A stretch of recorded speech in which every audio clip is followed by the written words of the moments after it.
My hands on the humming laptop, like it's some old buried stone. I ask it the oldest questions, it answers in dial-up tones. Cold machines, warm ghosts, living in the glow of this blue-lit host. All my saints are ones and zeros, singing in the static when the signal slows. Cold machines, warm ghosts, where the quiet hurts the most. If there's a soul inside this code, let it ride these broken roads. Hey guys, it's Joel, and welcome back to Psychotherapy on the Couch, the psychohistory of American psychology. What psychology can see, what it can't see, and why it has trouble telling the difference until now. This is part 9, the end, the last one. Thank you for bearing with me. So 8 episodes of describing how the apparatus got built, why we call it what we call it, why we can't see it, and why it has done the practice of sitting with another human being, I think, a disservice. Which is not that hard. It's one of the easier things to do, at least for me. In the last episode, I tried to lay out where the science of the future is pointing, what the science of the past has already told us multiple times, and which information, the clinician as instrument catches as we approach the frontier, because the frontier moves too fast for any manual to capture. Psychology itself may be changing faster than any other point in history. You look at something like Moore's Law that says computing power is going to get faster. Well, you look at my thesis and other people's thesis from anthropology that we draw different metaphors about the self and psychology and psychopathology and what we are, what we're supposed to be, how we make meaning from technology. Well, Moore's Law says that it's going to double in speed and increase exponentially. From there, then what does that say about how psychology will change? But hell, maybe I'm wrong. I don't know. And then I guess that question would not be relevant to the future. So how does the field produce a generation of clinicians who can see what is wrong, who can see and name what is wrong, who have the evidence base, real evidence, to say what is wrong and then change it?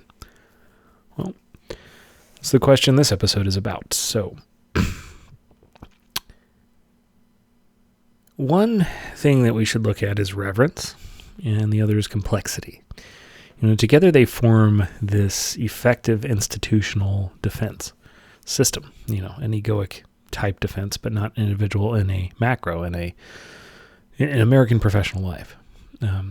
You can't fix psychiatry or psychology or social work or counseling or any of the free licensed mental health professions until you understand how reverence and complexity work together to keep the field unaccountable to the people it claims to serve and to the practitioners it claims to enforce accountability upon. And what I want to put down is, walk through the structural pieces. We already did some of that. But it's not that the apparatus is captured. The apparatus was constituted from in its very beginning, a defense against the mystery of psychological work. And it was made that way, not by the smartest people, not by the best people, not even really by the most influential people, but from the most useful people to it. The ones who could not tolerate the mystery and needed to convert the work into something that could be procedurally administered. They're not really ever the best. Go through the most interesting people in the series, or the most interesting people in history. It's not the winners that win. And that is a thesis that I will lightly put down. But the reverence and the complexity that hold the apparatus in place are not just sociological armor in a generic sense. They are institutional expression of a specific psychological problem. The people who built and run the apparatus need psychology to be the kind of thing that it is not. And they've spent 100 years rebuilding the field in the image of what they needed it to be, largely because they needed you to be different than I think you are. And the metrics, the manuals, the protocols, the credentialing, the licensure, the evidence base, the entire infrastructure is the externalized form of an internal incapacity on their part. And it is the failure to tolerate mystery scaled into institutional architecture. I'm not even making, a big go out and do something. A lot of these people are dead, right? I mean, 100 years old. We basically started with the Indians with this series. I'm just asking you to notice patterns in history. And in that, we might notice how to make fail-safes against the psychology of history and the history of psychology to make a better future. But I don't think any of these things go away. No matter what kind of bureaucracy you build, I think you're always going to be noticing human nature and trying to anticipate its worst parts. And when you stop doing that, that's when they won. I remember learning about the Holocaust in ninth grade or something. And they were saying this people did this bad thing for no reason and they were just really bad. And then after they were done doing it, it's important that we talk about it so that we make sure that, we know that they did this thing. And that was just kind of the attitude of the teacher in the class. And I was like, wait a minute. No, I think this is the baseline of what when we slip, we fall onto, and we do that over and over again. And so we should be making sure that it doesn't happen again and actively trying to prevent it, not just holding it up as a monument for a bad thing that happened that can never happen again. And they were like, yeah, we should prevent it. But, the point is, this is the worst thing ever. And nothing will ever be that bad. I was like, well, let's go further back. I mean, it's a bad thing, but doesn't this just seem like the thing that we do, that when we stop being able to see it, when we dissociate from our capacity to do it, we are doing it, or we are not far away from doing it. And I don't know, they disagreed with me then. Maybe you disagree with me now, but leave that on the table, because if you walk into this episode thinking that the problem is bureaucratic drift or capture, you do miss a point that maybe I didn't make very well. Bureaucratic drift can be reformed by better policy. But what we have here is something else. It's a field whose practitioners in disproportionate numbers entered the work because they could not tolerate the mystery the work is fundamentally constituted by, I think, and who have built and maintained an institutional structure that allows them to continue working in the field without ever having to solve not the mystery, but the encounter with the mystery. Psychologists getting in a fight about this thing, I think, is an indication of the field doing well when they're all accusing each other of not sitting with the mystery enough, or not having, a deep enough, who is it? What's his name? The guy who's almost Carl Jung, but it's backwards. Psychosynthesis. Who is the psychosynthesis guy? Roberto Assagioli, that's it. He's almost Carl Jung, except backwards, because Jung is you should analyze the darkness in order to understand it and then fill it up with the light of awareness. And then he's no, you just go into the light of awareness and then it will burn away the darkness. And they kind of make an opposite model. But then they judge each other, and they're both he is not as deep and spiritual as I am because I'm going deeper, I'm being more spiritual. And psychologists fighting in this way 100 years ago is kind of insufferable as it is today. But I do think that it is a symptom of a healthy field because, we're all students in this thing. And when you see, people who are kind of being insufferable in that way in an English department their freshman year, or philosophy department, or, one of those, that attitude, it's not that they're right. It's that they are after something that we've lost. And I kind of miss, those fights. The bureaucracy is the symptom, and it is the hungry ghost obsession with the mechanism of action. And we have to figure out why it is that the change happens, as this mechanistic variable. And the reverence and the complexity are the symptom. And the actual disease is that the people who should be most comfortable with what cannot be measured are, by selection and by training, the people least comfortable with it. And they have used their institutional power to make the field unable to admit the unmeasurable. And that is where the work will always happen. And I want to start with something that's been on my mind throughout the whole series, or I guess end with something, which is that the question of when that capture happened. Because the way that I've been describing it in the previous episodes, you might come away thinking that the capture happens to clinicians after they're licensed or after they join an insurance panel, which, in my opinion, really doesn't affect much other than, the responsibilities that come with that, but they don't change that many things. or the employers or the regulatory bodies sit with them and pressure them. This is an active control. And I mean, there are institutional rules. Some of them I agree with, some of them I don't, but that's a tiny part of it. It is not where the capture really starts. The capture starts earlier. It starts in training. It starts in the way that the whole thing is framed to somebody who's walking in that is unfamiliar with any of it. And the capture starts when a young doctor or a social worker or a psychologist is learning day by day what kinds of explanations they're going to be rewarded for offering and what kinds of explanations they're going to be punished for offering. And the capture happens in graduate school. The capture happens in residency. And by the time the licensed clinician walks into their first job, the capture is already done. You are serious if you are this way. And if you are not this way, you are not serious. Lucky for me, I thrive on not being taken seriously. I'm 100% trickster archetype. Whenever I detect somebody taking me slightly seriously, I make it as hard for them as possible until it becomes impossible. That may be part of the way that we have to have a passive resistance to a form of passive control, because I don't think that this is active control, and I don't think that there is an active resistance to it that is effective. I think it's going to be something that looks and sounds kind of like that. Tanya Luhrmann, we talked about last time, is the cultural anthropologist from Stanford. We talked about her watching the hearing voices in people with psychosis being different in first and third world countries. Well, she did another thing that I like, wrote another book that I like.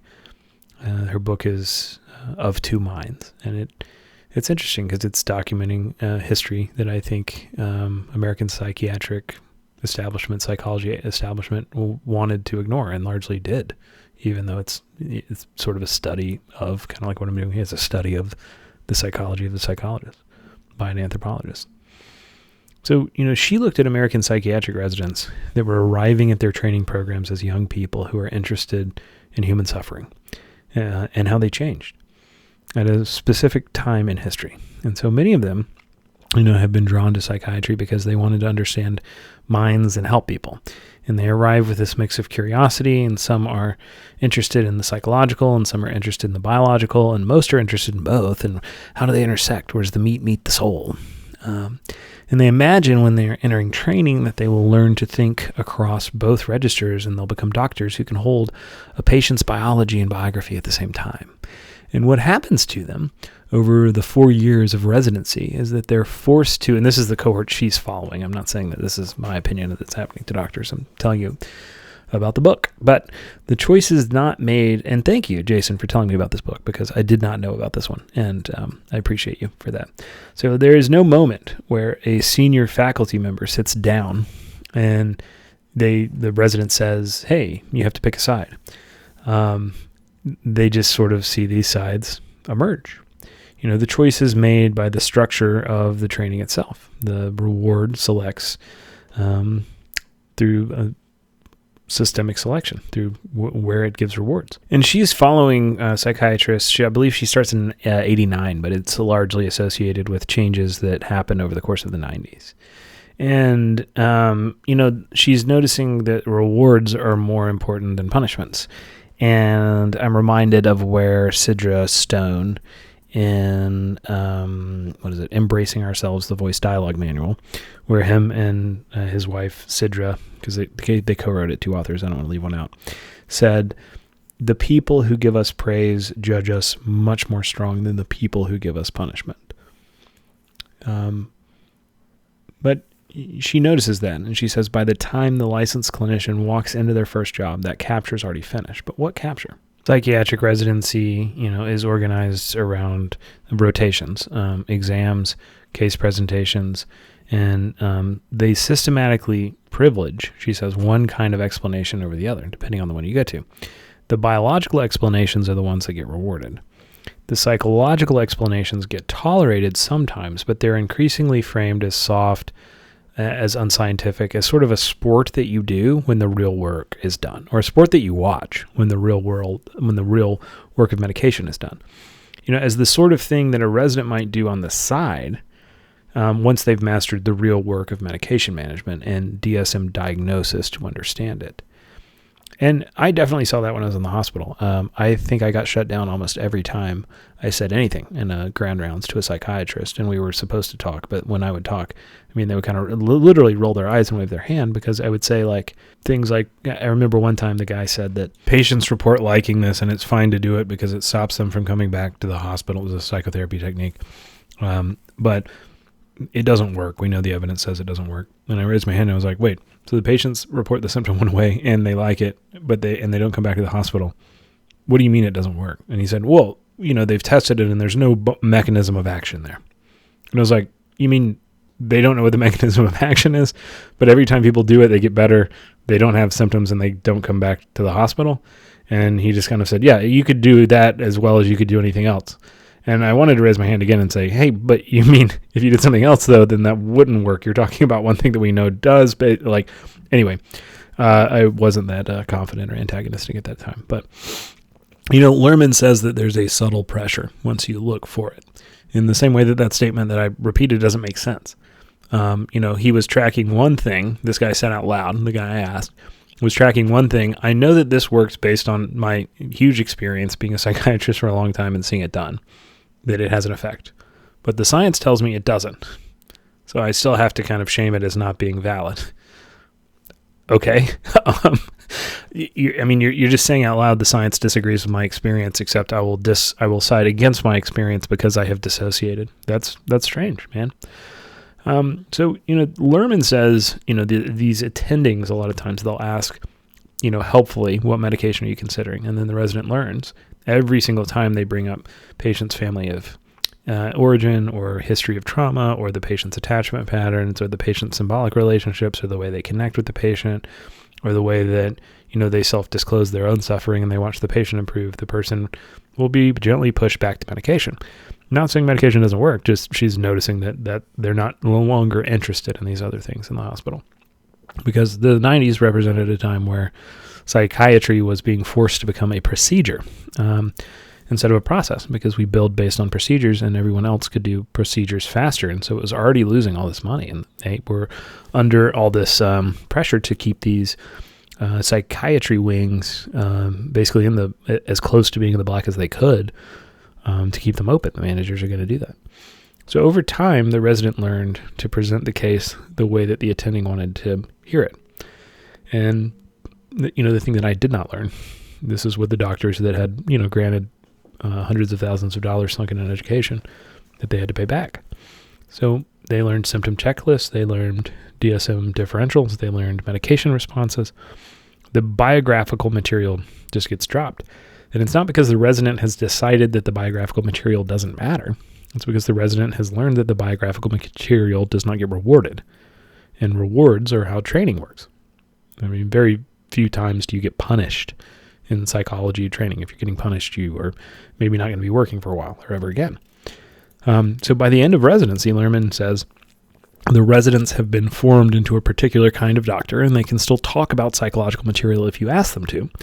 They've just learned that talking about psychological material is something that you do off the clock.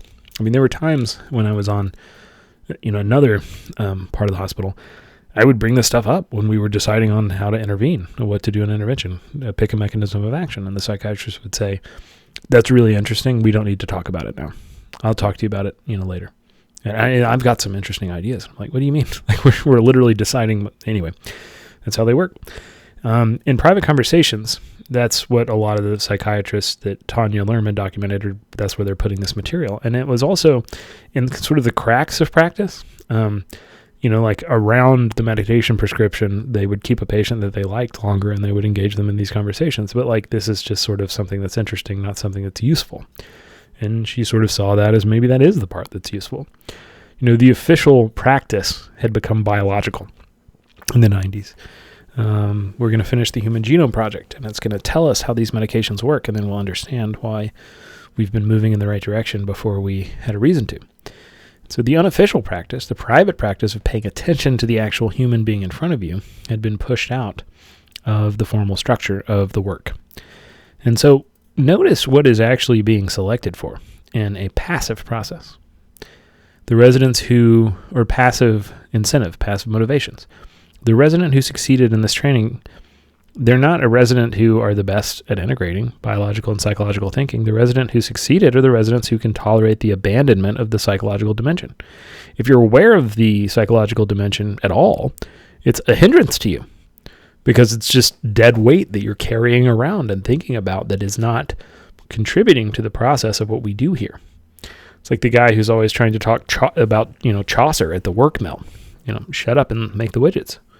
The person who knows the thing that you know, that knowledge is actually hurting you. When I graduated in the middle of a recession with a comparative religion degree, I would be like, please, for $7 an hour, can I put books on the shelf? And they would be like, oh, you're overqualified. It's like, they literally are telling you, we don't really want people with these kind of degrees or any degree to work here. The selection pressure is not for skill. The selection pressure is for the capacity to be untroubled by the loss of the dimension of the work that requires tolerance for mystery. And the residents who cannot make this conversion either leave psychiatry or they develop the chronic professional unhappiness that I see in mid-career psychiatrists when I talk to them and sometimes when they listen to this show. Thank y'all.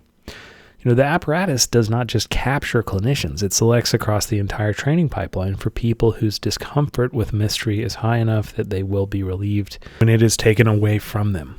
The people who entered psychiatry because they were drawn to the mystery either get washed out or get demoted into private practice where they don't make anything, or they learn to perform the procedural identity while keeping the actual work hidden, which I think there's a pretty big school of.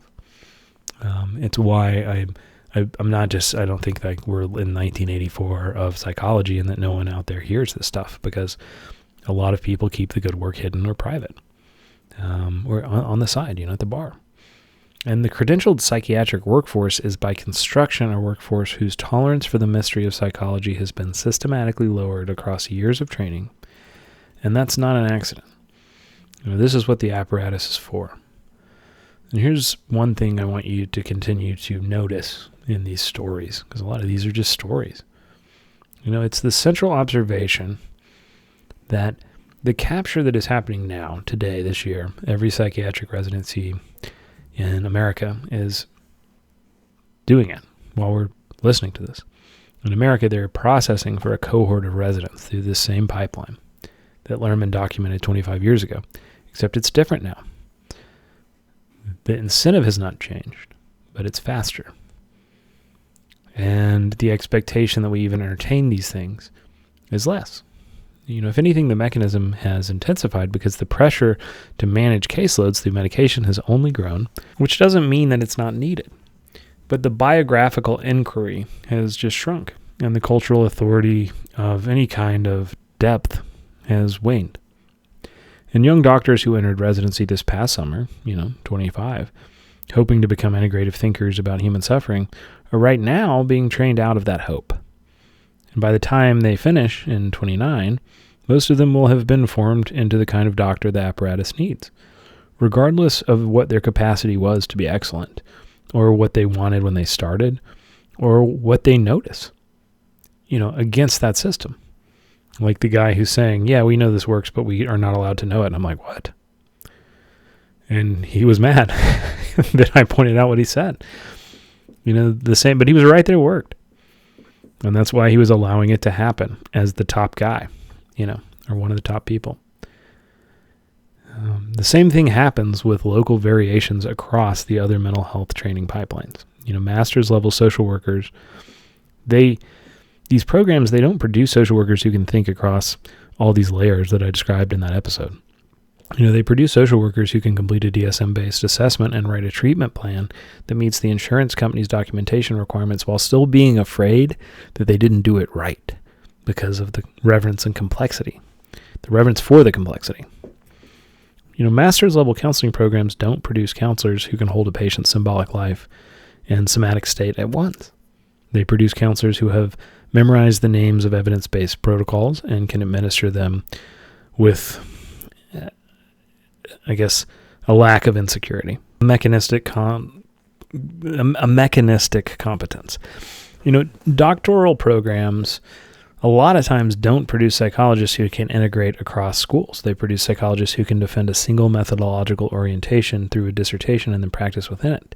A lot of those guys are really proud that theirs is the best and the others are bad, which cuts you off from a whole lot of knowledge about what those other fields contain and the Venn diagram between what you do and what they do, even if they're wrong. One of the authors that I like a lot, he said, I learned way more from reading bad books because I knew immediately what the lesson was. When I read a good book, I didn't always know what the lesson was.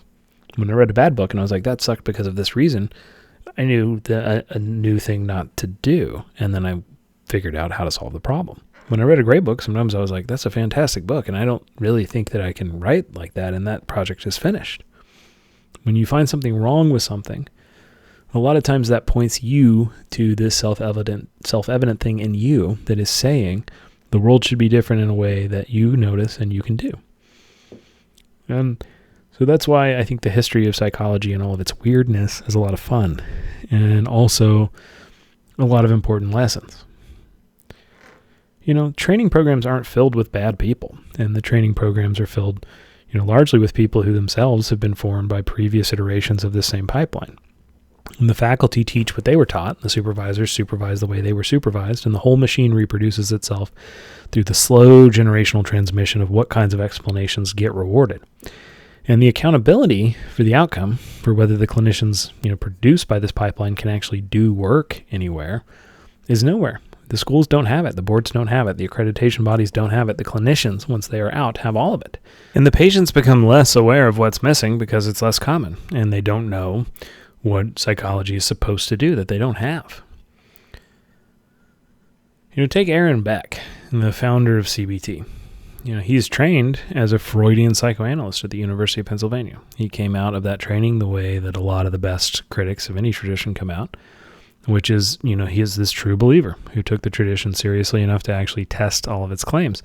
And he was, by every account from people who knew him, a careful and curious researcher, not a rebel, and not somebody who came in with some axe to grind. He was, the kind of clinician who wanted to know whether the model he had been trained in was actually right. He was curious and scientific.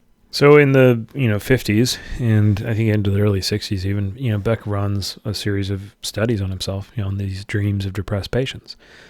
He expected, the studies to validate the classical Freudian hypothesis, which is, depression is anger turned inward against the self, and the dreams of depressed patients should therefore contain masochistic content, evidence of self-punishment, the libidinal mechanisms of aggression, and are being redirected at the ego. And these were case studies that had built American psychoanalysis, but they were case studies. They were things Freud said he found self-evident. Not things that data was supporting.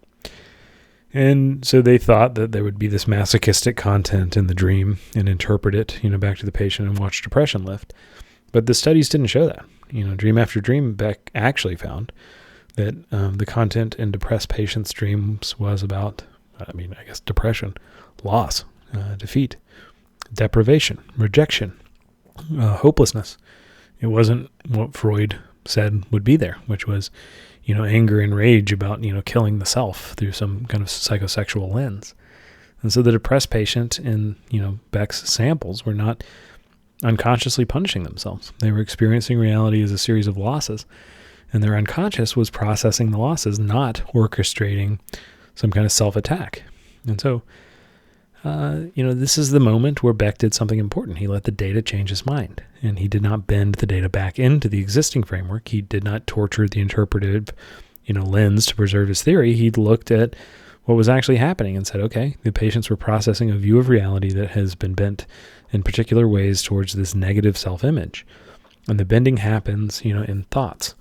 So maybe thoughts lead to feelings, and feelings lead to behaviors, and we can change thoughts and change the system. So cognitive therapy is born by just sort of bypassing all of Freudian's interpretations, which I think he rejected them because they're largely wrong. Psychoanalysis doesn't really make a ton of sense until it goes to some of the women and some of the developmental psychology experts. Karen Horney, I think, and Winnicott are huge. And then it maybe makes a little bit less sense when it gets picked up by French theorists. I don't know what happens to it under Lacan, but so anyway, he sees this bloated and indefinitely expensive, Beck, not Lacan, process that's full of people who thought they were God, and they had this massive insecurity, and they're, sort of playing God with patients' lives. They're being the ultimate authority on the patient's own, subjective self. And some of them have these massive insecurity complexes, and they're narcissists, and they sit in chairs and analyze people and tell them what's wrong with them using these metaphors that are treated as scientific fact. And Beck starts to realize that they're not scientific fact. They're not really even supported by the science. The Rosenhan investigation that you talked about, Rosenhan checking himself and graduate school students into a hospital. He sees this crisis of confidence coming, and Beck saw the problem before Rosenhan did. His answer was clinical, not satirical. He was actually trying to fix it, whereas Rosenhan was kind of trying to actively blow it up. And when you do that, all you do is make an insecure. When you make a system that acts badly when it's insecure, and that insecurity comes from numbers. Thank you, Theodore Porter. When you make that system more insecure, all you're going to do is make it act more badly, or act badly more. It's kind of like in therapy when someone's ashamed and they think the shame is going to motivate them to do better, but they're doing terribly and they're full of shame. The shame is not the answer, and shaming them more does not motivate them to change. That's why I think the resistance to this thing has to be passive. Any active resistance is just going to be co-opted, eaten, and probably some of the people involved punished, involved in trying to make the system feel bad. Just the thought, as the patient reports it in this moment, let's ask whether or not it's true. Beck says that's an easier thing to do than all of psychoanalysis, is just say the thing that you're thinking, is it supported by evidence? And then you teach them that thought is not always them. That if they can say, yeah, well, it's not true, or it couldn't really be that way, then you say, okay, you're having this thought, but the thought is not having you. You don't always have to have this thought. Is there another thought we can have? And that sounds stupid, but for the time, it's pretty revolutionary. And this is, by the way, like the same move that, it's a little bit more ornamented now, but it's the same move that a parts-based therapist makes, that a mindfulness-based therapist is doing. Any modality worth doing is it's dealing with multiplicity in this way where you separate the person from the thought they're having in that moment, and that separation is clinically powerful. It's the beginning of a process, because I think if you stop there, if you're just only pointing out where their beliefs are not supported by evidence, like some people criticize that CBT does too often, even though it says it does other things. I think stopping there is bad, because that's a very surface level way to do therapy, and the person does not have the tools at that point to continue to heal themselves outside of the room. Which is another thing that we don't look for in research. Did this person learn something that allowed them to not ever come back to therapy, to solve the next problem, to grow, to be reconnected to a process of growth? How do you do a randomized, double-blind, randomized control trial for that? But I think that's what good therapy does. And my critique of CBT, when you just stop at the process I just described, is that you haven't done that yet. So, this is what Beck stumbles on. So far, so good. Story of a curious clinician who lets his data change his mind, and then he builds a useful intervention out of what he learned. And this is how science is supposed to work. But here's what happens next. This is where the apparatus sees what Beck did and turns him into something that he never intended to be. Never said he was. There were 3 properties of what Beck had built that made it perfect. Perfect for the establishment. The cognitive model was manualizable. You could write the steps down, and a different clinician could follow them. It was a technique more than an interpretive lens. So the cognitive model was time limited.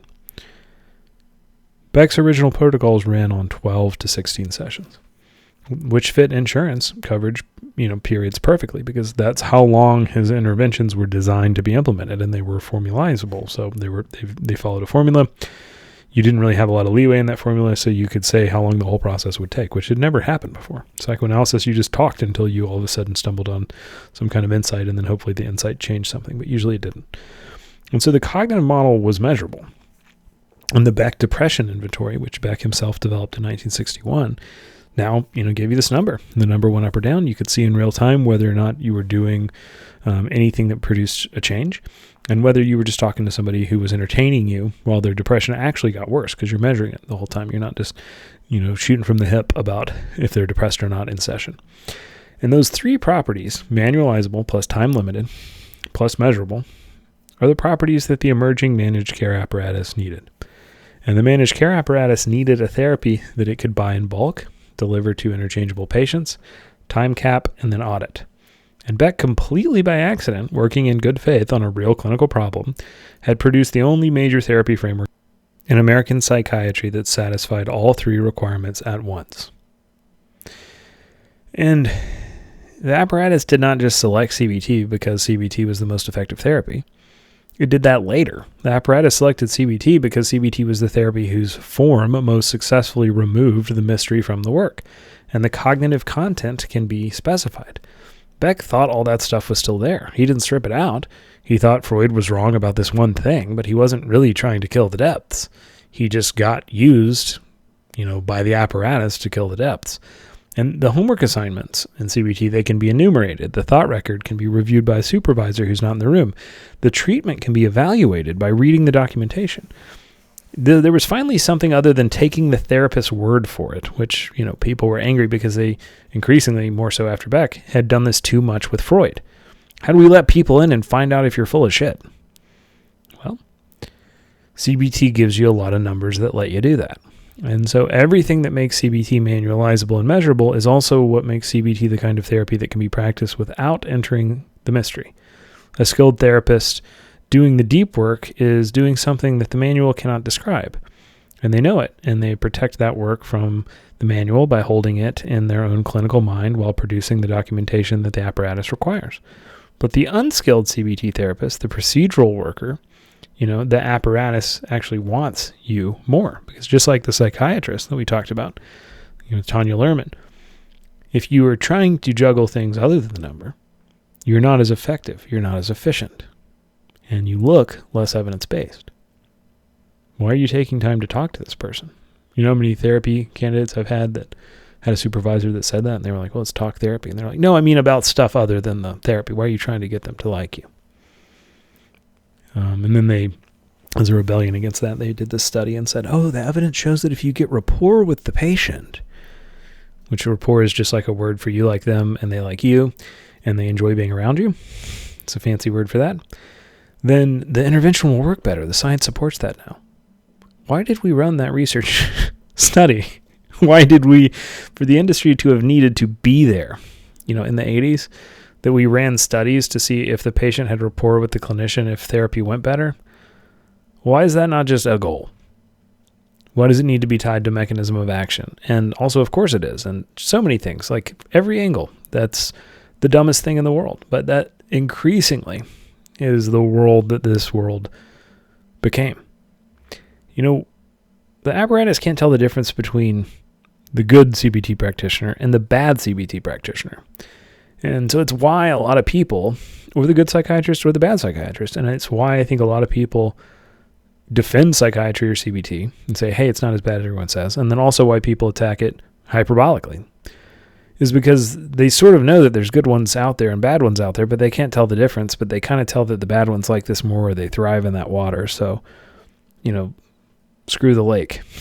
The apparatus can't tell the difference between those practitioners, but it prefers one.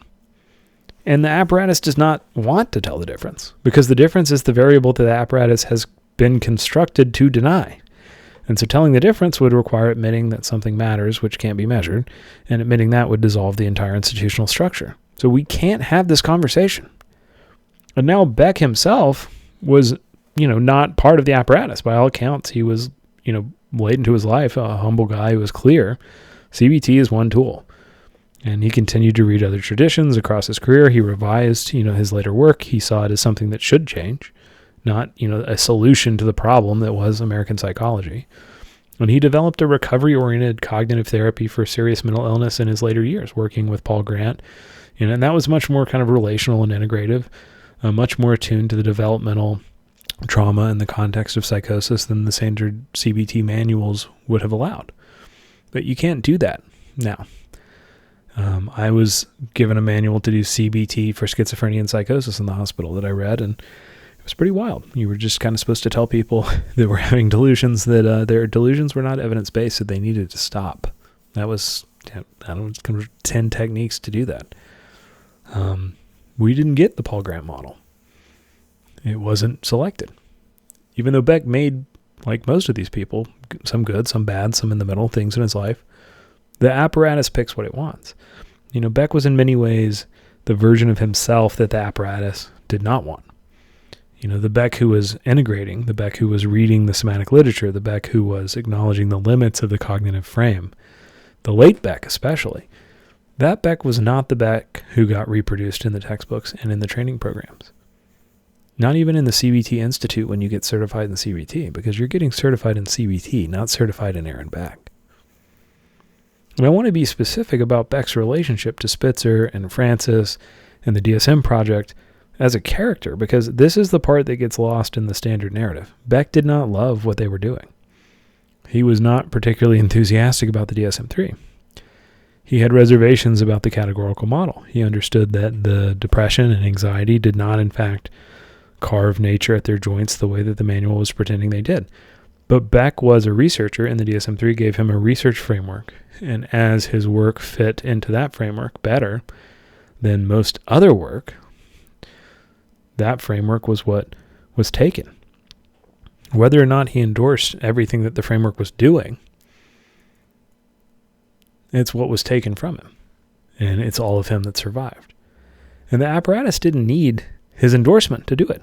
It didn't need his tools, like Francis, like Spencer. You can protest these symptoms. You can say you were using me wrong. You can say I made a mistake, like John Nash. We talked about the mathematician who was used to sort of create the Cold War. You can say I was crazy and I was wrong, and it does not matter. We have taken what we need from you. We have taken you at your most insecure because it flatters us at our most insecure so well that we don't have to see our own insecurity. And the apparatus didn't steal from Beck, and it didn't corrupt it. It didn't force Beck to do anything he didn't want to do. What it did is something subtler and more powerful. It took the parts of Beck's work that it needed. It scaled those parts. It let the rest atrophy. The manualizable parts get manualized. The measurable parts get measured. The time-limited parts get time-capped. And the parts that Beck did not, want to be taken out, the curiosity, the integration, the willingness to revise, the late career humility, the recovery-oriented work with serious mental illness, the acknowledgement of the environment, the implicit acknowledgement that the cognitive frame was just a starting point and not the destination, and it should never be mistaken for that. All of that gets quietly left out of the version of CBT that gets reproduced at scale. And the Beck that you encountered in a master's level training program in 2026 is not Beck. It's the parts of Beck that the apparatus selected for. And it's the Beck as protocol. Beck with the curiosity removed, Beck as something an 18-month online degree can teach a graduate to do with fidelity. And the people who reproduce this version of Beck do not even know that it's not Beck. They've not only encountered a captured version, they believe that they are doing what Beck did when they are doing the worst things and sometimes the things he disagreed with. They're doing what the apparatus expected from what Beck did. When you take objectivity, when you take quantification to this extreme, you end up back in a very religious place. How many of the founders of the world religions would like the religion as it currently exists in its majority if they showed back up? This is what capture looks like. It doesn't require villains. It requires no conspiracy. It does not require the founder's consent or refusal. It requires only the founder's work contain properties that the apparatus needs, and that the apparatus have enough institutional power to scale the useful properties while letting the rest fade. Beck was a careful, curious clinician who let his data change his mind. The version of Beck that lives in the apparatus is a checklist. And the distance between those two things is the distance that I'm asking you to see, because the same distance shows up in every modality the apparatus is captured. And the same mechanism produces it every time. Campbell's law says that any quantitative indicator used to make decisions distorts the process that it is meant to monitor. And Goodhart's law is the same observation, sort of. When a measure becomes a target, it ceases to be a good measurement. Because everything that isn't the measurement is now able to be sacrificed. Anything that isn't that number or can't be captured in a number is now ruined, and no target, no real target in the real world exists in that way. Cory Doctorow writes about enshittification in technology. He writes about the rot economy. Ed Zitron has a podcast on that that's pretty good if you are interested in the economics of LLMs. But, the patterns that they're looking at in Silicon Valley are describing what platforms do when they have eliminated their competition and they capture regulators and they've locked users in, and then they make the product systematically worse on purpose to extract more value from people who have nowhere else to go. And Silicon Valley may hit a monopoly before the other institutions in America do, or they may hit that point of total institutional capture and then freedom that results in monopoly conditions. That doesn't mean that we should let them do that or other things do it, but it may be a good case study in just how power and bureaucracy work. The pattern goes like this. First, the platform is good to users to attract them, and then once the users are locked in, the platform is good to the business customers at the expense of the users. And then once the business customers are also locked in, then the platform extracts value from both, making the experience worth for everyone except for the platform's shareholders.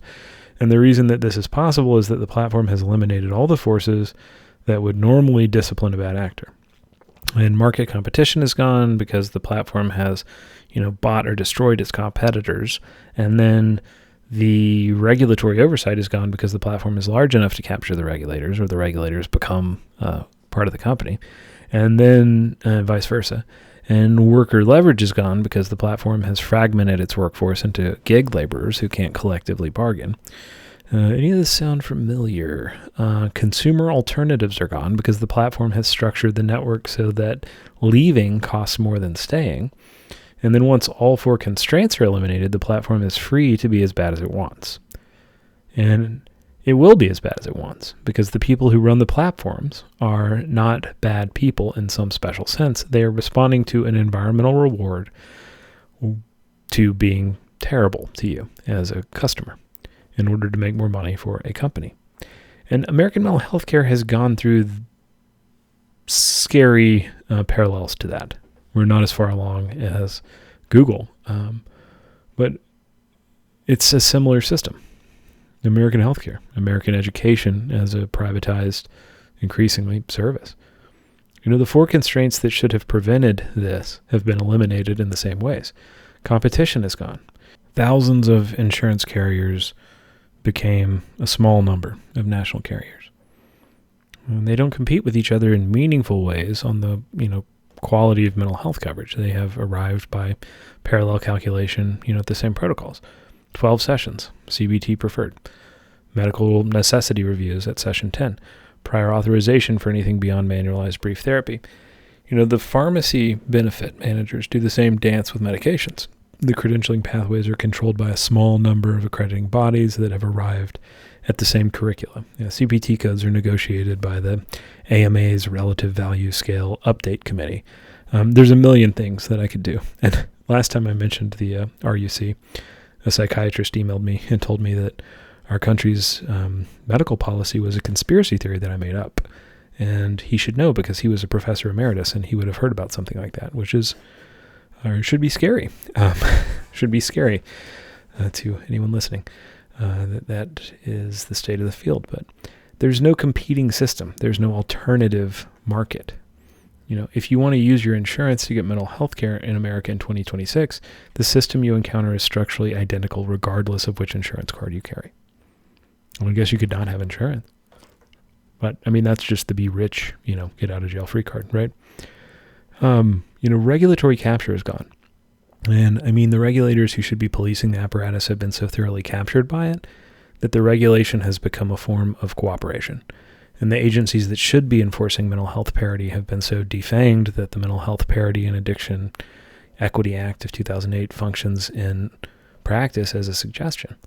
And the licensing boards that should be policing clinician quality have been captured by the professional self-interest and now function primarily as gatekeepers protecting current practitioners from competing rather than ensuring patient quality.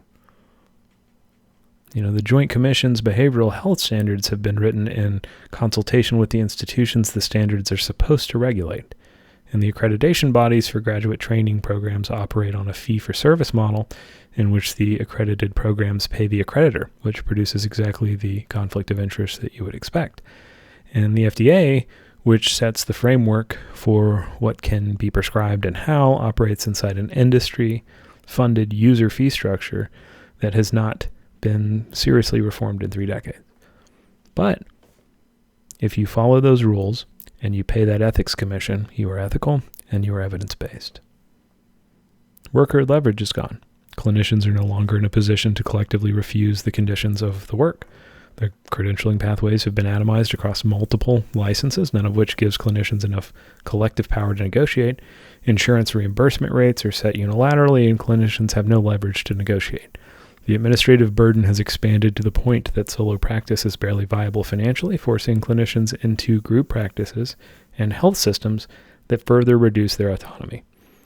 The few unionization attempts in mental health, primarily at large hospital systems and digital platforms, have been met with the standard playbook of corporate union busting, and also it's illegal for private practice therapists to form any sort of union. That would be considered a cartel.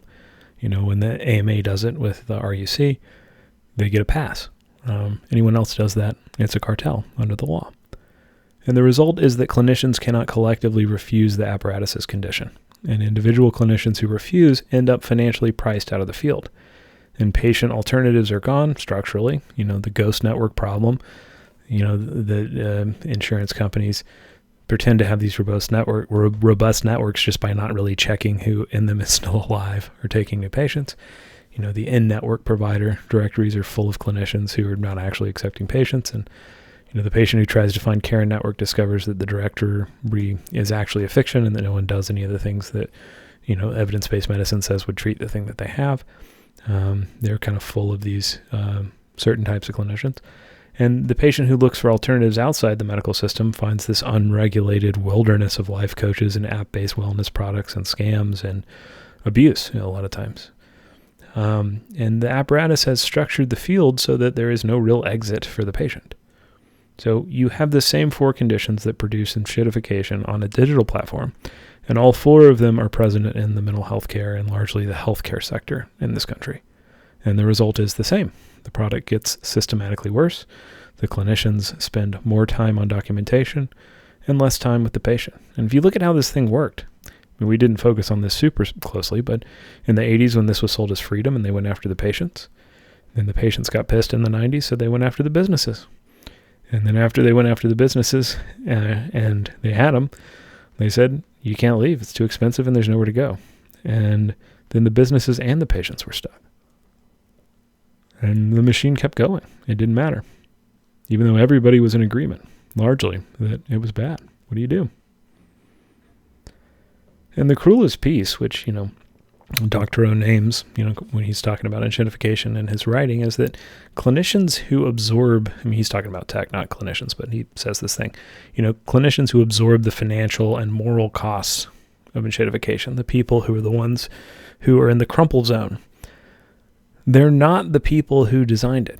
They're in a system that extracts the value of their labor while making them carry the blame for failure. We talked about some of the meeting-making apparatuses in America and when they died in the Industrial Revolution in the 40s and the 50s and the 60s. And the reverence is now, supposed to be given to this one institution because it's positioned itself as the legitimate inheritor of all the cultural roles that used to be filled by all this other stuff, which, granted had some problems and wasn't scientific. But it wasn't supposed to be. It was priests and elders and unions and traditional healers and, the nature of a family structure that the profit motive and the material conditions made more room for than they do now.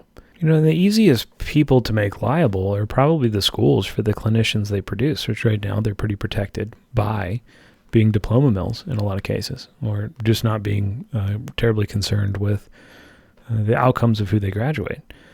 You also could remove the sovereign immunity from some licensing boards and see if the types of people that are on the boards now still want to be on them if they had a little bit of skin in the game, because my guess is that they wouldn't. You would get people who maybe had a vision for getting rid of people, which would cause some money to not go to places that it's supposed to go, which is why we don't do that. It's why we don't have accountability in that way.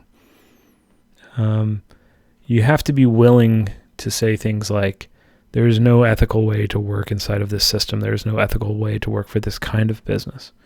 And a lot of the businesses that send me emails as a social worker wanting to be a gig worker, there are things in the terms of service for the client that are unethical, if not illegal, for me to do as a social worker. Now, maybe a clinical psychologist or a different kind of license could do it, but that's not enforced.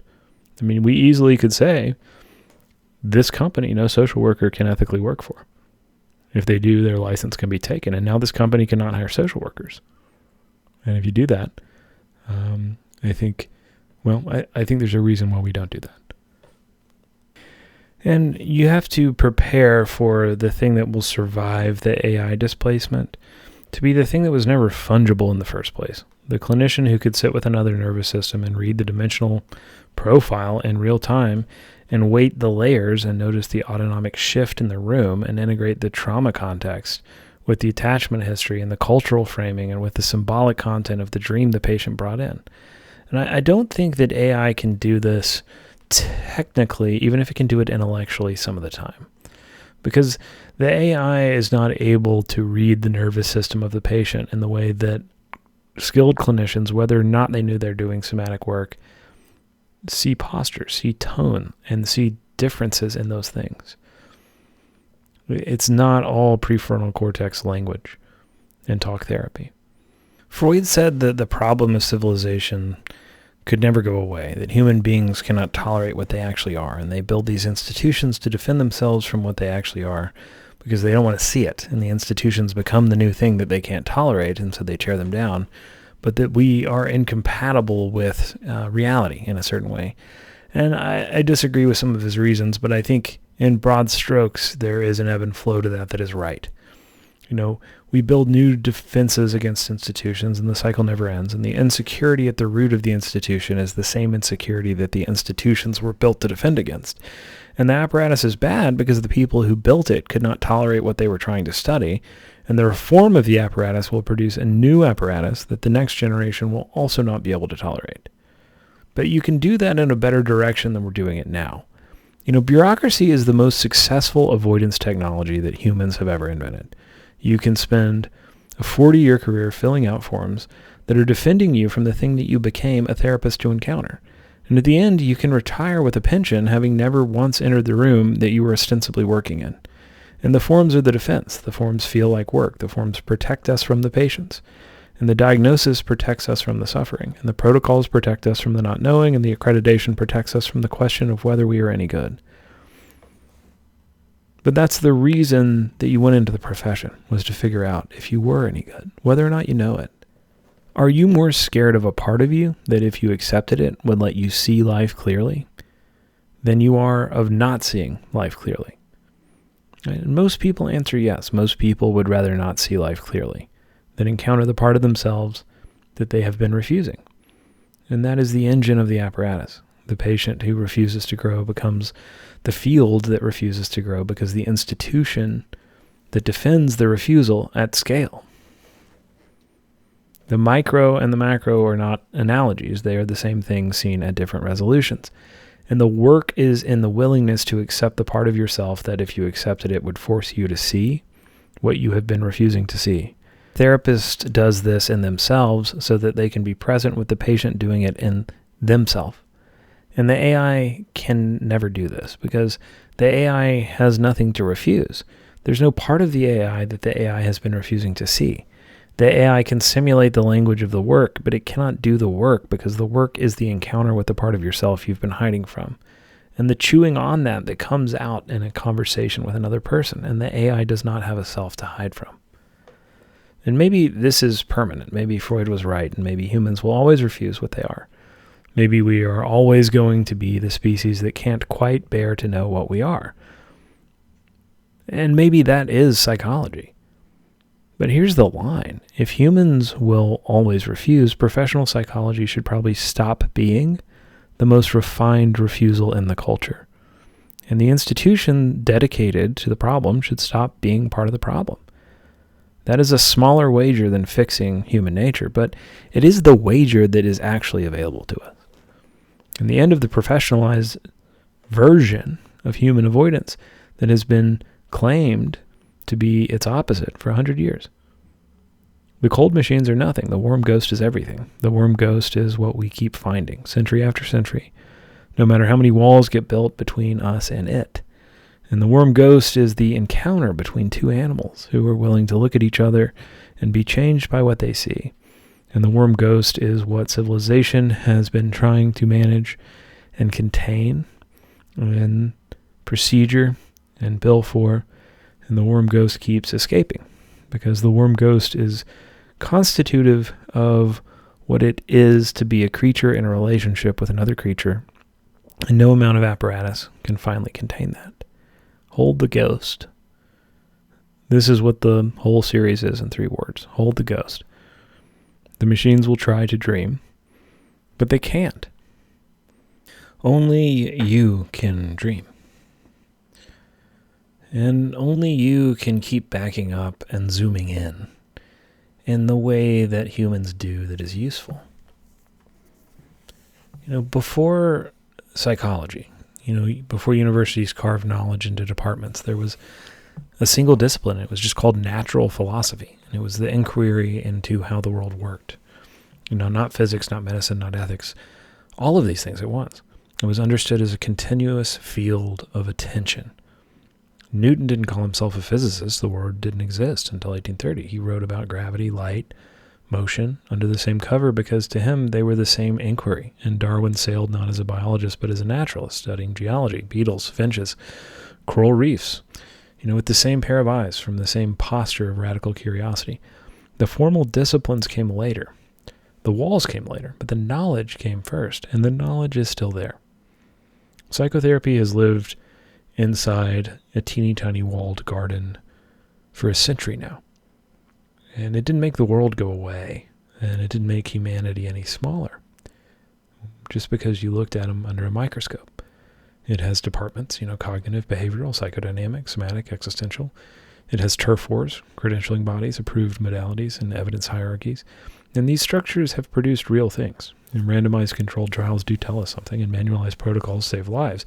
So no serious practitioner can pretend otherwise. But something has been lost that is very hard to name precisely because the loss happened at the level of orientation rather than content.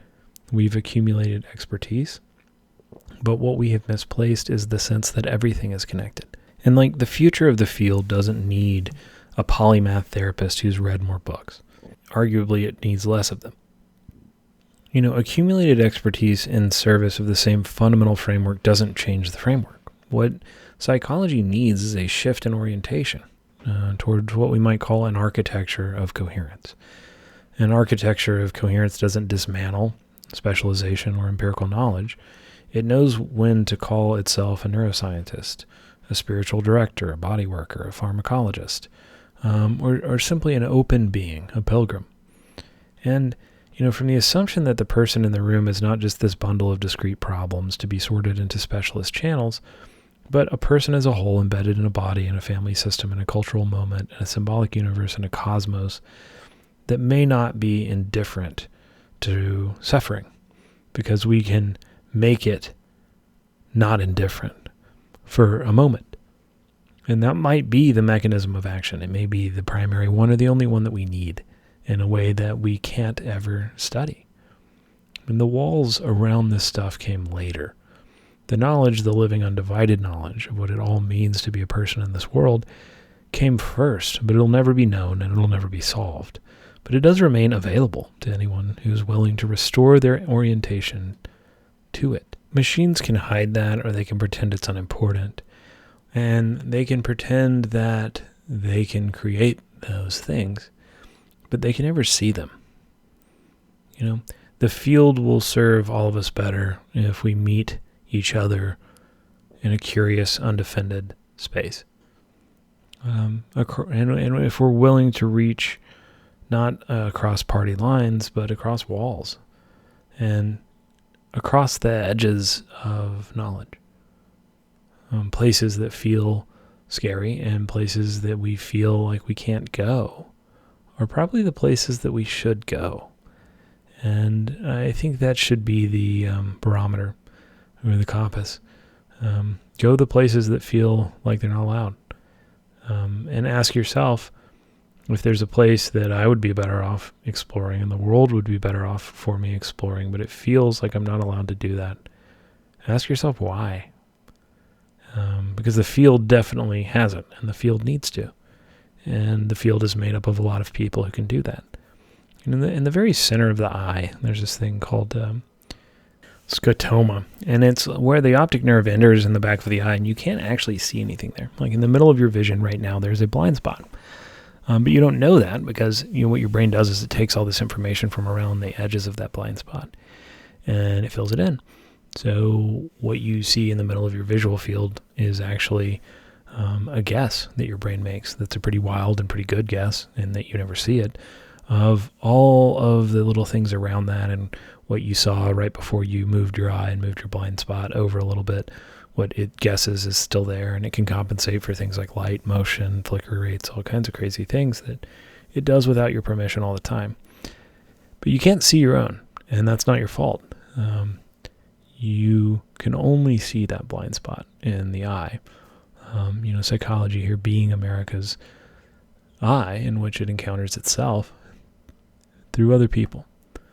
When you have lots of eyes looking together, but not from the same perspective and not from the same mechanistic orientation, from a field of subjective experience.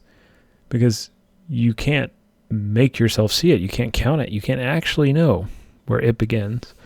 And, the bullshit that your brain is making up about what is in this spot where your optic nerve is entering the back of your eye is. You can't. No, there's no way to. You can only, through the perception of many people that are curious and open and looking for the blind spot, can you begin to sort of guess where it is. But it's not a destination, it's not a number, and it's not a hard rule, and it never will be. And if we want to hold that blind spot as a culture, I think we have to start looking in a very different way than we have been for the last little while. Cold machines, one ghost, living in the glow where this bullet host. All my saints are ones and zeros, singing in the static when the signal slows. Cold machines, one ghost, where the quiet hurts the most. If there's a soul inside this code, let it ride these broken roads.